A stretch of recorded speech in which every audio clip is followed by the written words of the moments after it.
You ready to go? Live. Don't give up your day job. Okay. Welcome to the March 1st, 2021 planning board meeting, everybody. Has everybody signed the sign-in sheet? This is where you go, Bob. Yeah. All right, if anybody has any electronic devices that may interrupt someone talking, please turn them off at this time. If there's an AED outside, all right, it can be used if needed. The fire exits are out the door and to the left, and out the door and to the right. With that being said, can we call the roll, Cheryl? Linda Drew. Here. Steve Law. Here. Dave Martin. Here. Bruce Schleider. Here. Mark Fellerstein. Here. James Nesbitt. Here. Steve Bittner. Here. Okay, has everybody had a chance to read the February 1st, 2021 meeting minutes? And if so, are there any changes, corrections? If not, I'll accept the motion for the board.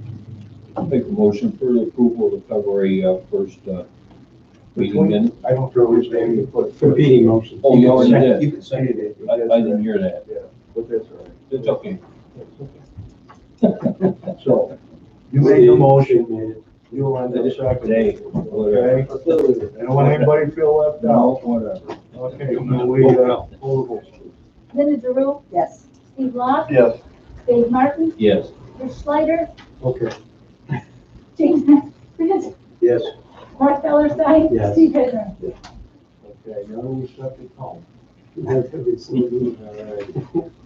First item on the agenda is for a conservation board of development permit for the Jennifer Vocals, 6386 Short Acres Drive.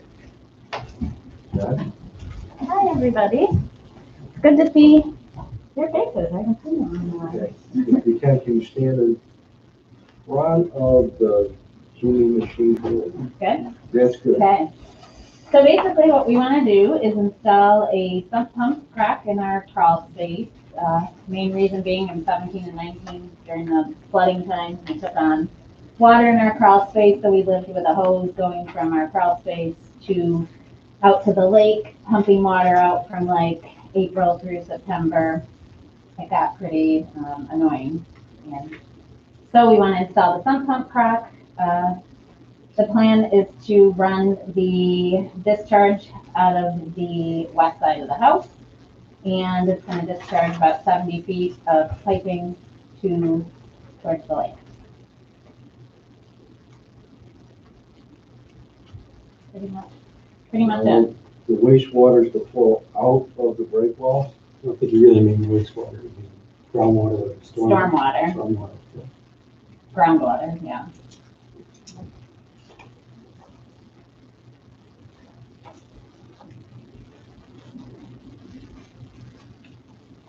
Is there gonna be, do you have a crawl space in that basement?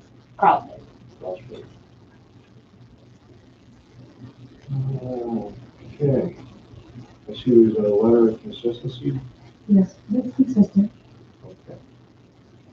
JP, It would really depend if it's consistent with the conservation permit. It should be okay. There's a couple caveats.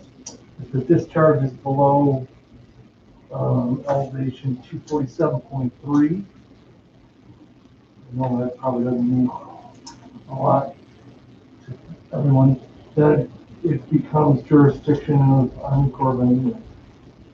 The contractor talked to the DEC and they were sending a letter of non-jurisdiction.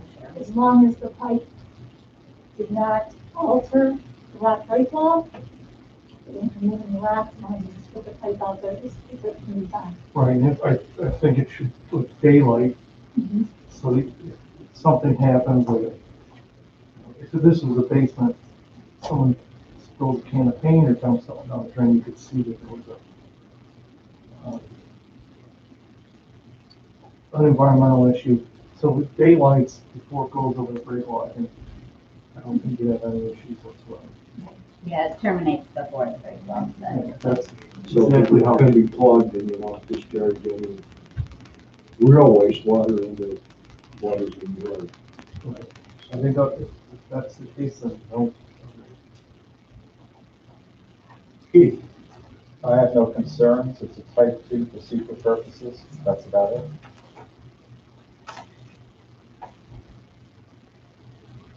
sure. No concerns, I've dealt with AP plumbing, and again, seen the plans, talked with DEC, no concern. You said you got a non-jurisdictional letter coming from Army Corps? yeah, AP was taking care of that. I think Gary. That'll be provided. Mhm. Good. Got everything covered. Steve? Yep, the only thing is has to have a GFI for the new person. I would recommend doing one with an alarm on it. I know you got a water alarm, but if any sump now has to be attached to a GFI. Okay. Just make sure the electrician knows that. Good. Okay. Good.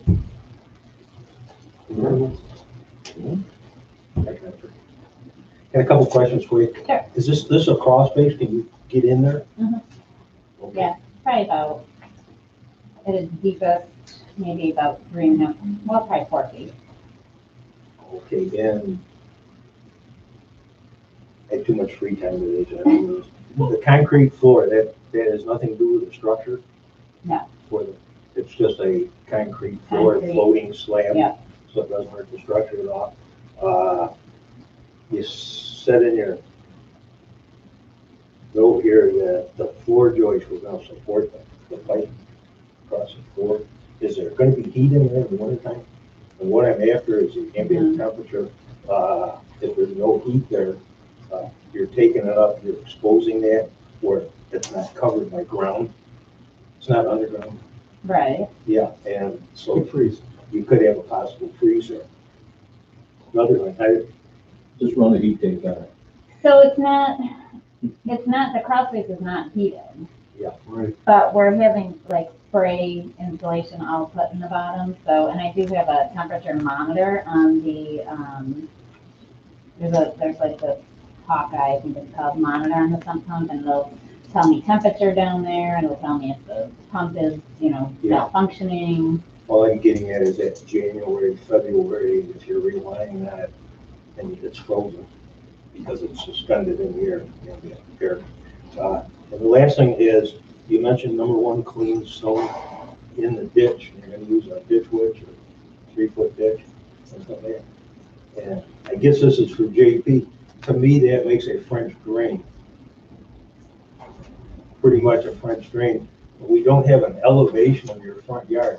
So I guess what I'm looking at, you're probably around 248.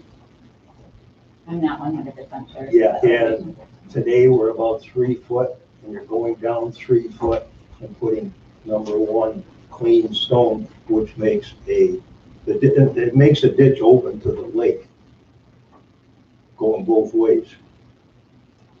So you could actually have water coming back in, going up your ditch because of the clean stone. And you might want to put a dam in there, blue clay, something like that. But bring that to the attention of your contractor, Okay, just so it doesn't come back to haunt you, because it'll never be any easier than when they got it that over. makes sense. Little clay plug in there, will wonders. But yeah, because it'll, So, the good news is, Jim, part of the sewer project, we've got topography of the entire lake pump now. And I pulled up survey that we've got now for that parcel. And the house sits somewhere between 250 and 251.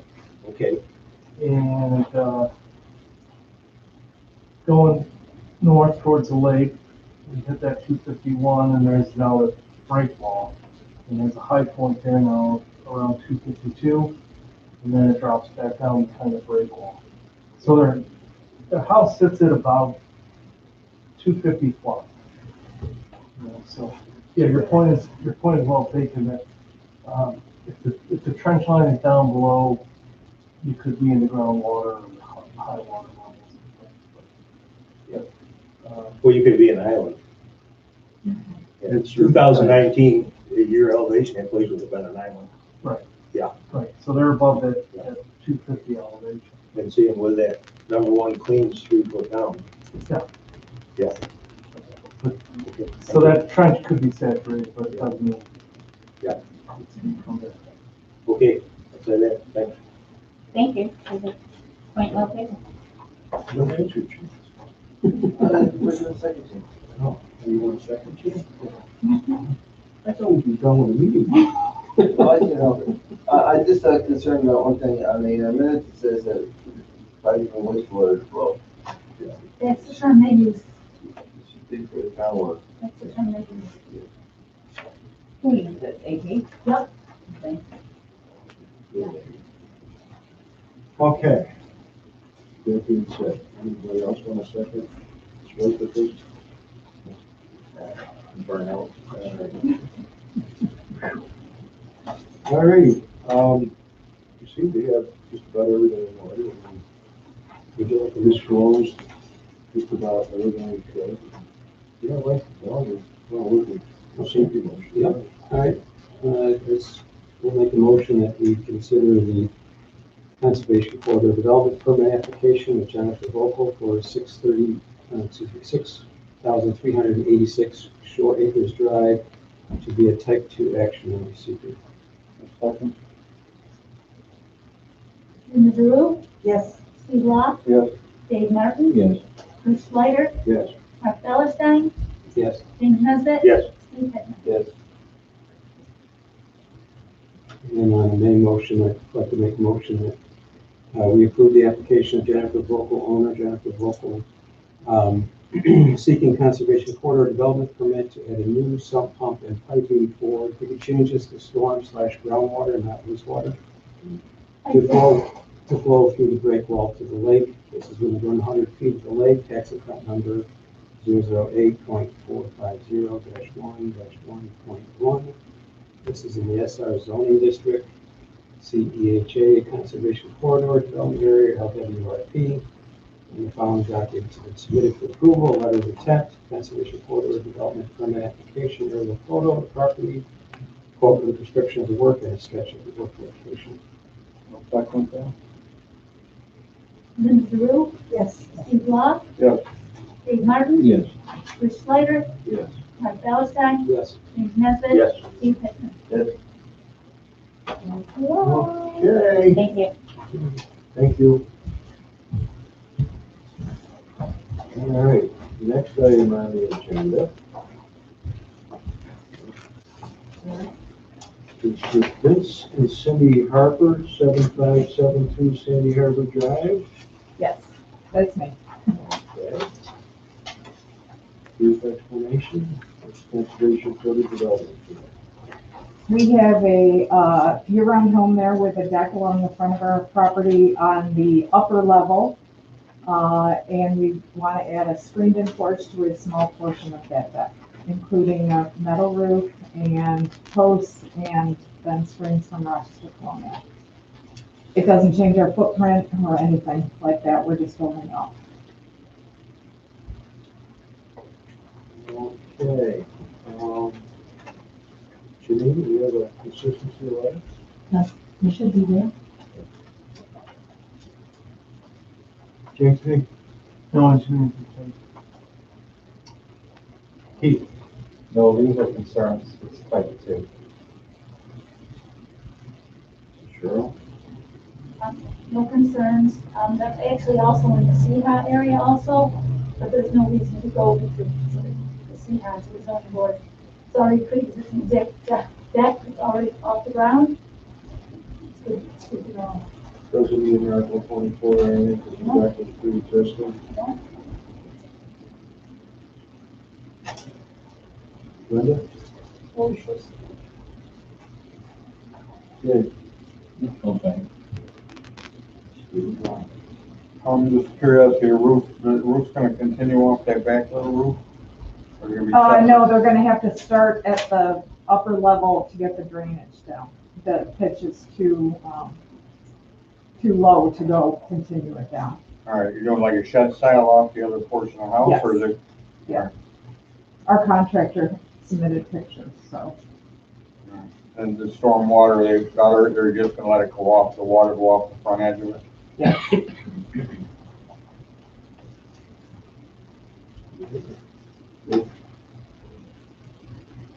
Mark? I just want to make sure you've taken into account any loading that's going to come from this new structure and the potential snow that's on there. So the deck may not have been designed for that, so your foundation of it, and you should make sure you take that into account. Yeah, and he's checked on that too. Yeah. Good. Okay. All right. I don't think we should do it. So if someone would like to make a motion for supervisors. I'll make a motion for Vincent Cindy Harper, 7572 Sandy Harbor Drive, Conservation Corridor Development first to be a type 2 under C. Second. Linda Drew? Yes. Steve Law? Yes. Dave Martin? Yes. Chris Slider? Yes. Mark Dollarstein? Yes. James Nesbitt? Yes.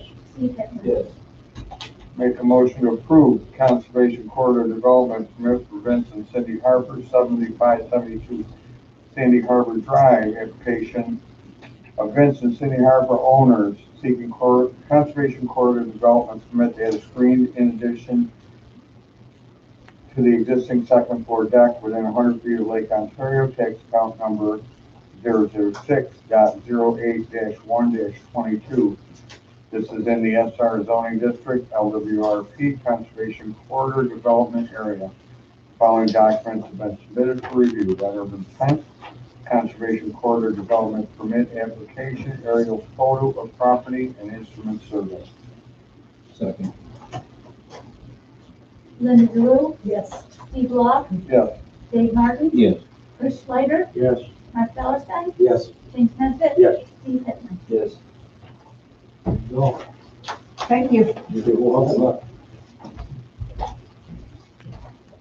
All right.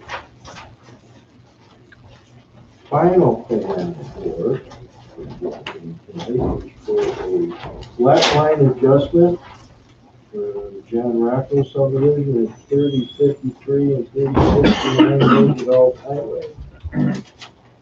Good evening. I'm representing John tonight for this project. John currently lives to the house immediately to the east of this property. It's on the south side of Roosevelt Highway, probably about 3/4 of a mile from 19. John bought that piece of property about a year ago, which I had a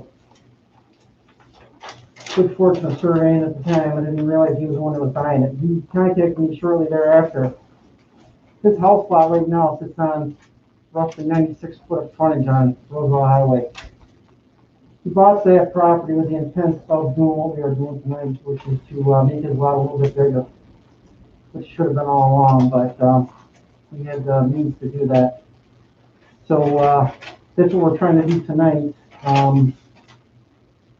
Both houses are currently on sewers. The main for the town ends right in his front yard. When I performed the survey on the property that he bought a year ago, the abstract disclosed a 5-foot easement across the front of his property. The biggest challenge for me was to find out whether or not the house that he bought was on either the sewer or still on a septic system, which I had no idea knowing. So ultimately reached out to the highway superintendent who called in a favor for me. We had the cameras to find out what was going on with that sewer. Just found it odd that they had a 5-foot easement across the front of his property, but they had no record of where that went from that point on. Now that was installed, years I can tell, in the mid-80s. And so when they ran the camera, they ended up going about 180 feet west of the manhole, which put it damn near in front of that house. But they said it came to an end. They couldn't figure out why. So we ended up cameraing from his house back out, and we could follow it back out, and it comes out right where the main just about ends. When you put it in, they didn't put any cleanup in it. So it was a bit of a chore. So the easement that I'm proposing to show on there captures where those lines are right now. That was based on the, camera, operation at the Village of Rockport did for us. Is it capped in a Y? There's a Y into that main. For that house? Yeah, 3069, so the main's gotta go past it a little bit. it does. They thought they were hitting blockage, but what they were hitting was the end of the pipe. They never did see the Y where 45 is off in there. Until we came back in from the house, and then we could see that it busted right back into the main, so.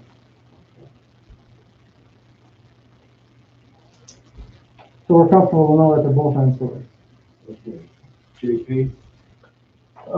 I dug up the 1961 plans for the sewer extending out from Lake Road. And just as Rich described it, the manholes in front of what's now the garage, or was proposed to be in front of the garage, in front of 3053. So just a little bit to the east of that driveway going to the garage. That's where the plan showed it, and the plans from 61 showed a stub going to the west. Stub usually means one piece of pipe, so probably 10, 20 feet. So clearly there was the sewer, the main sewer ends there, and totally makes sense that there is a lateral at some point between 61 and now they allow the lateral connection to extend across that property, especially because this 3069 owned all that right to where the house was, so all makes sense. As far as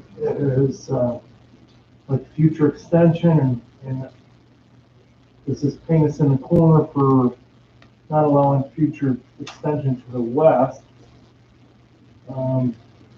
They ended the sewer at this location because it got to be about 5 feet deep at that point. So you don't have a lot of, there's not a lot of pitch coming from the west to the east.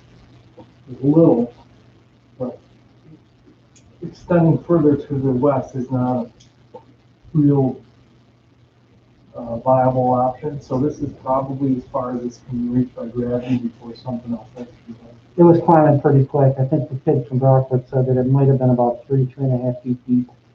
Yeah, and the original plan showed it maybe 5 feet deep. Yeah.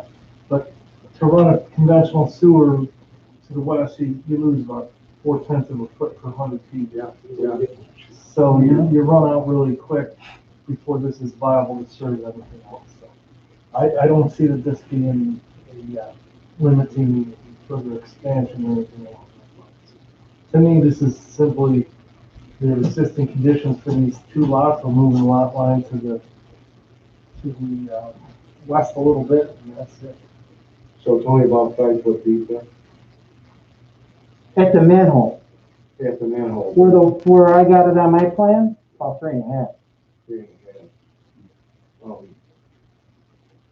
Not to get off the subject of what we're looking at tonight, but I think we'd like to recommend that highway superintendent that maybe at this point, at the end of that stuff, is to locate it and bring a clean out up the surface so this can be maintained.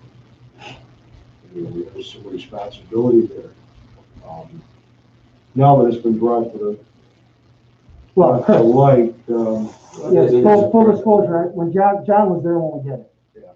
And when we were looking at this, I said, whoever installed it may know they probably knew enough to be dangerous, right? Because they didn't put a clean out at the Y, they didn't put a clean out at the house. And so John, knowing that, was gonna take care of doing it. Yeah, but I'm thinking about a clean out for the main. Yeah. Well, there's a manhole on the main, right, JP? Well, the manhole, It's all it says is there's a stub to the west, so I don't know where it transitions. I'm saying at the end of the stuff, get it sometime in the future, but maybe suggestion we should make to DPW that we put a foot out. Right, and I don't know, Rich, whether you're cameraing, I'm not asking that. when you ran the camera up the sewer, whether it changed from the 8-inch special cement pipe stub to PVC lateral that was 6-inch or 4-inch or what. right, so, yeah, so when the way it was supposed to work was Steve was gonna let me know when the Brockport was gonna come down so I could be there when he did it. Turns out he called me, I was already in the middle with the client, and I said, I'll be over there in about 5 or 10 minutes, which I did get over there. And at that point, they'd already run the main, but that main is, what's it say on there, like an 8-inch or 6-inch? Well, your drawing doesn't, No, your record plan. all it says is there's a manhole at, It doesn't say what size the ladder, or the pipe is? no, it's 5063, there's a manhole and an 8-inch stub, 10 feet Yeah, out of the manhole. and it's 8-inch all the way to the end, and then it's a 4-inch lateral that comes into it from the house. All right, so someone, but I'm just originally saying it that was stubbed out of the manhole. Yeah. suggestion should be for the municipal ownership of that main, for the ease of cleaning it so that that house doesn't get plugged out in the main during, during low flows. If the town probably should be on the hook to put a clean out there. They want to put one in on this lateral here anytime they want. It's a good thing, all right? Well, I just told him It's got whatever it nothing to takes. do with the adjustment, it just Yeah. has something to like. No, he knows full well. I said every time it takes, it changes direction, it should really have a clean out. Oh, Or every absolutely. 75 feet. Keith, Yes, sir. you provided a letter, okay, for this project. I can skip ahead if you'll permit me. You want to skip it? Skip ahead. Oh, you want to skip ahead? Yes, I'm withdrawing my concerns regarding the easement issue. I've discussed it with JP, and I was looking at the map, seeing the house on lot 2 as a conceptual proposed house when it's in fact its existing condition. It's already there, so. If you're gonna do this, there should be an easement, so I would like to see a declaration of easement. It will be a private easement imposed by the property owner's attorney. Right, So it's not a town easement, we don't mind if it, in light of what we've just heard. right, just for, on that portion of the new lot, if you will. So just that description, so that's fine. Yeah, I guess that, as far as I know, from these plans from 1961, they show a 10-foot easement, which it shows 5 foot per library page, but he's trying to show 10 foot to the manhole, which is, as I said before, in front of that frame garage at 3053. So everything beyond that is private. That's what I would- Right, so, I guess that's between property owners, and both of them have to deal with any plugging or something that happens beyond that easement to the town of Hamlin. That's, already filed. So we're saying, just to make sure, clarify, that the public sewer ends 10 feet outside the manhole. The rest is all private. Yeah, I mean, Rich has listed a library page for the private section easement. Yep. in front of 3053. Mhm. But the rest of this, is private stuff as far as we. As it stands now, And See, it wasn't as we said before, there's described. little opportunity to It extend. wasn't described that way, it wasn't clear in the easement that I read. Okay. Nowadays, they probably ask that it be dedicated. Yeah. Because it now crosses another property. Okay. It's not a- Municipal maintenance by Penn State Health Standards. Okay. But I'm not gonna get into that. Right, if it was in the right of way, I would say you're right. But being that it's across Okay. one private property to another private property. All right, let's get back to the original thing then. There's a sewer there, it can be used, it can be maintained, okay? They actually could jet it one way and bring it back the other if they had to. How about the fact that this is a lot line adjustment? Where do we stand? Where we go from here? Does it need a public hearing, No, or doesn't need a public hearing? no public hearing. Okay. That's good to know. And that part of your letter, you want to keep it? Yes, items 1 and 2 of my letter, I stick with that. Item 3, I'm retracting. Replacing with, I would request that you impose a condition that they file a declaration of easement prior to the map being signed. Okay. I figured that was coming. All right, yes. Okay. Cheryl, I'm all set. you good? All right. And we got all, everything's all out on the table. So I entertain a motion for seeker for this first. And then a motion for approval with a caveat that easement documentation will be submitted for approval. So that you want it filed? Subject to easement being imposed per the planning board attorney. Okay. And And, you two guys will work that out before the, yeah, so so, you won't sign it until it's, you say. correct. As past practice, Mr. Meyer will have the applicant's attorney contact me, and I'll talk him through what we need. We're all Okay, good. all right, someone throw a secret resolution I'll out make there. the motion that we consider the lot line adjustment for John Rockow at 3053 and 3069 Roosevelt Highway to be on listed action under seeker and in a negative declaration. Second. Linda Drew, Yes. Dave Martin, Yes. Steve Law, Yes. Rick Slider, Yes. James Nesbitt, Yes. Steve Hittner. Yes. Mark Ellison. Yes. Okay, the main motion proposed that we approve the application of John Rockow, owner John Rockow, seeking a lot line adjustment at two properties that he owns located at 3053 and 3069 Roosevelt Highway. 3053 Roosevelt Highway will have a 133.3 foot added to the property width for a total width of 216 feet for tax account number 021.03-4-7. 3069 Roosevelt Highway will have a 133.2 foot increased width for a 231.78 foot property width.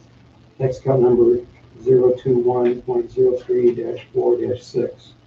This is an RM zoning district. The following documents have been submitted for review: letter of intent, lot line adjustment application, and site plan, and that this approval is subject to having the easement documents approved by our planning board attorney. Second. Linda Drew, Yes.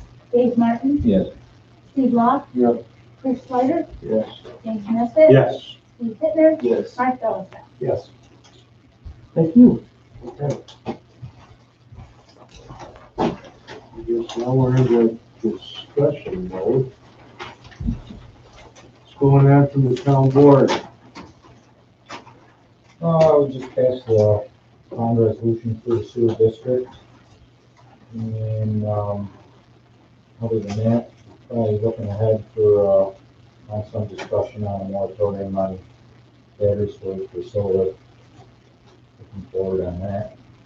And then, LWRP meetings are in progress with you. You probably know more about it than I do, Chris. I didn't get involved in the Zoom meeting because I was getting stabbed by an isolation church. But, anyway, I know Mark was involved in some of it, and Jennifer. Feel free to throw your 2 cents in it. Sure, it was just a kickoff meeting, so didn't really get too specific, just kind of introductions for everybody. Looks like we're gonna be meeting once a month, probably for about a year. We're gonna host 2 public events. We're looking at possibly the first one at Hamlin Beach State Park. Kind of getting creative with COVID on the way to do that. Maybe we were talking about doing stations. There'll be a lot more discussion about that, but that was just our precursor discussion. We're gonna be meeting here. We're gonna be doing combo Zoom / in-person meetings. Looks like the second Thursday of the month at 6:30. That's about it right now. We just all get copies of the LWRP to go through and come up with a list of things that we think are need attention in Hamlin, anything that we think is applicable to the LWRP for discussion. in our next- Did you do the meeting from home? I did. You had good reception? Actually, I was at my aunt's house in Greece when I did it. Okay. Because I can't do Zoom meetings from my house. I've done things from home before, and yeah, they work fine. It keeps cutting in and out. So did Tom Barbera from down at Eastport, the businessman. He was having some trouble. And so I had trouble with it on Call my it side. instead of using the computer, Yeah, you can call. call the phone. So we have the same issue when people have that issue. It's the laptop connection, everything calling on your phone. I know you don't get to see your pretty face, but you can listen and talk. Are you in charge of the other Yep, Joel is the, co-chair. Because I signed up for it and I didn't hear anything about any meetings. Oh, okay, all right, I'll pass along your. I haven't had a second get together with Joel yet because we're just getting together. And he's going to be the representative and committee chairman. I got too many others in the fire right now, so I want to be involved in the committee to a certain extent, but not to put everything together. MRB group's got a great crew dealing with this stuff, and so your information, JP, can you get Janine's information to? Sure. And I spoke to Jane and Lori at MRB today about, knowing we'd be talking about it tonight. And yeah, it's the kickoff went well. It sounds like the group will be getting a good committee together. And moving forward, they were even debating to do, my involvement in it because I said, I asked just copy me and let me be involved, and I have, going on 30 years experience with the town that I can contribute, but they know the LWRP laws and requirements, so I will make sure that we get Janine involved, and I'll just peek in at it and so I can update and be aware of what's going on. So, sounds like they've, finally after all this dealing with the Department of State, it took us forever to get the green light to get together and get it going. We finally got the wheels turning. And facilitate it to go forward. Do we have mapping of the LWRP? Do we have a map? You weren't able to I get don't know if one that, by I the don't think county. that's one we Right. have outlined. If we can, have an office of the LWRP. yeah, we can get a presentation map for anything that's here. Can you put something Like together? hard copy prints of it. Yeah, like that, so we put it on. Yeah. Okay. I mean, we have And the documents that are filed now, the LWRP. right, but I'm just saying for when they have the meetings and when other people might be interested in public hearings and stuff, it'd be nice to have that right there and have the ability to look at it during meetings. Yeah, so hard copies available at the town hall.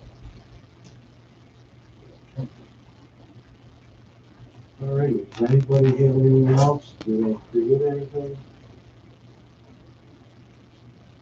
Seeker resolutions, Keith? You have given us some papers earlier on. To fill out, are these being put in a file? What's the name? Who's doing the numbering? Are I'm you, just doing the numbering. just as they come in? Okay, all right. I have a question, and this would be for Keith. Are we supposed to be, like when we do a site plan approval, are we supposed to be doing findings of fact?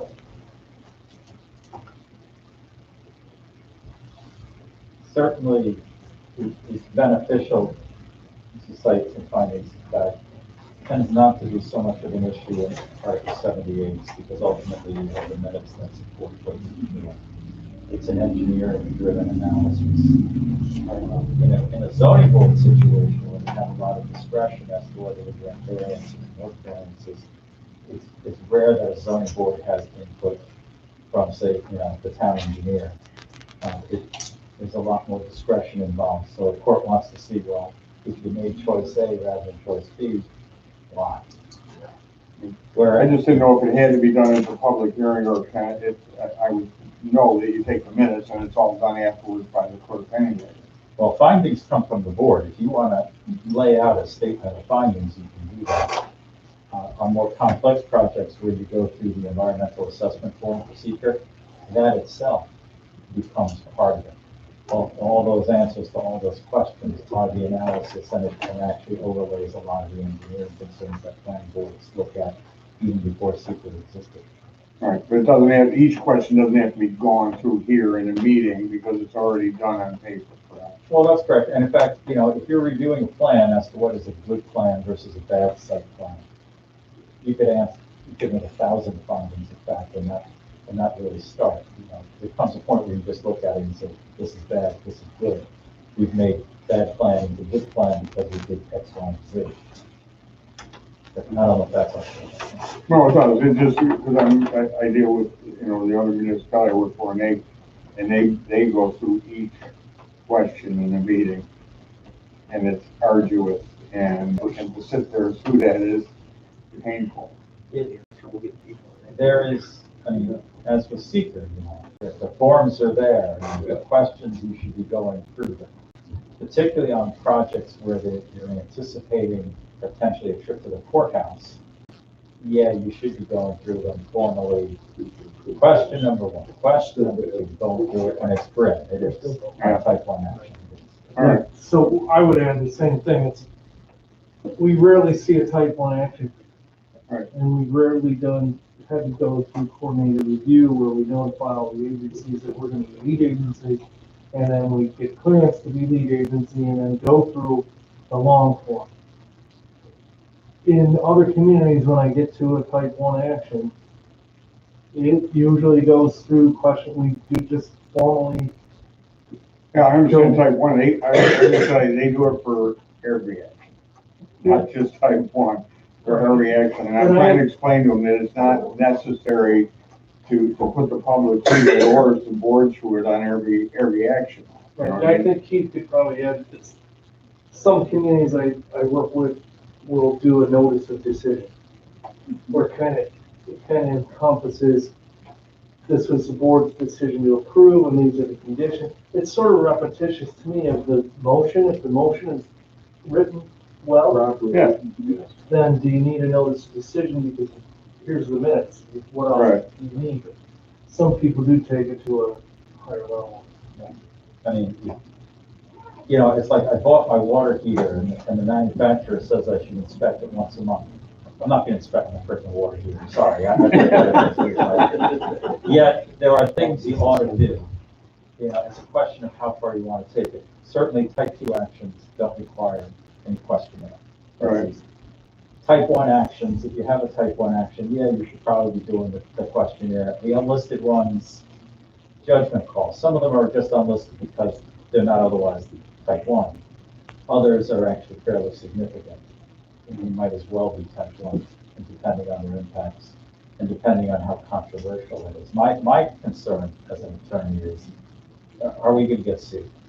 And if I have any sense that we're going in that direction, then I'm going to say, let's play it by the book. Every I, every T, yeah. That's right. And, like tonight, we have the lot line adjustment. That's exempt from the public hearing view, but it is unlisted. But who cares? And it didn't change anything. The buildings are already there. But what are you going to say from an environmental point of view? What do you say from an environmental point of view? Nothing, it's lying on a piece of paper. So, what findings do you want to make? This lot line adjustment is harmless. Thank you. All right, thanks. Well, Okay, we're 45 minutes in. Who wants to make the ultimate motion? Can I ask, what's happening with Dr. Matson over there? What are they doing there? What's that? Steve Boz and Justin, Justin knocked it down last week because it was a heavy snow load and took most of it down. It was leaning out over the snowmobile trail and in the residence. So Justin moved it all up. It is going up for public auction, I think in September or October on the Monroe County we're not involved, we're not the owners. Hmm. So, but it is going up for public auction. And then we did have those people come in, hoarders, real estate agents. They want to purchase that property and put their wedding bond on that property, on the cement plant. The wedding bar? Yeah, he came in, were you not here? He came in for a sketch conference. He came before the town board. He doesn't come before me. And he wants to put, they want to put 15, they have 58 acres that they own. They want to put 15 tiny houses with just up on block, not even block, that people can rent from 2 days to 6 months. Well, where's the disposal of waste? Where's a bunch of the stuff, so. But they'll be coming. On 20 houses or? 15 little tiny houses that are like 100 square feet. You could rent them to run a website out of, you could do all this little stuff, and to put normal construction up there, it's still expensive, but each one of these little garages on blocks are $81,000 a piece. Okay? There's something wrong with a picture of the wedding, but it's very, I don't know. But that's what's going on. Just as you want a tiny house, The doesn't it? Hamlin development doesn't exist I think anymore. there's something to be said It's not in for passing of, small Jerry Rowell. footage homes. Nobody owns it, Maybe, so. But now if you look down, it's all around that. I see that from the road, yeah. Yeah, it has it for safety reasons. That makes sense, yeah. Who's left, are they gonna take the debris away? No, we're not. Leave it there. No, leave it there until it gets sold or whatever happens. Yeah, okay.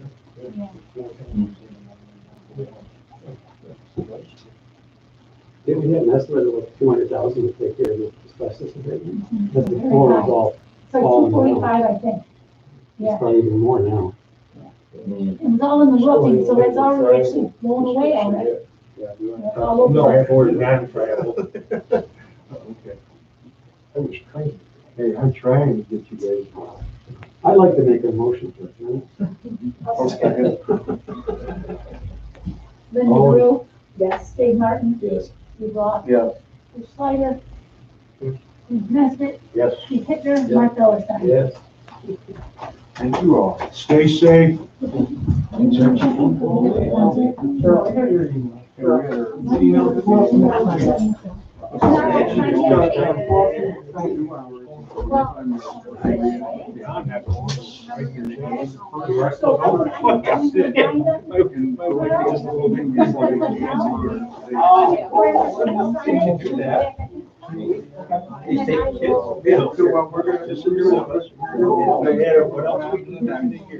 And then you'll get your decision, you can either do it right after daylight savings. Okay, that's what we're doing.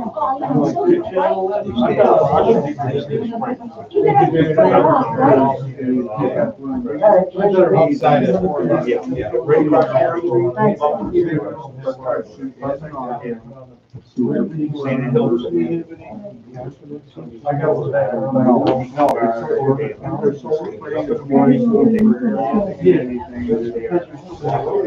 Okay. Yeah. Bye, see you later. That puts it away from, well, if this, mark on every single thing that's in the sun. And it's short. Lady called me, she's on the phone, like, what's going on here? Say, go to work, you know, yeah. Every once in a while, I think we better go.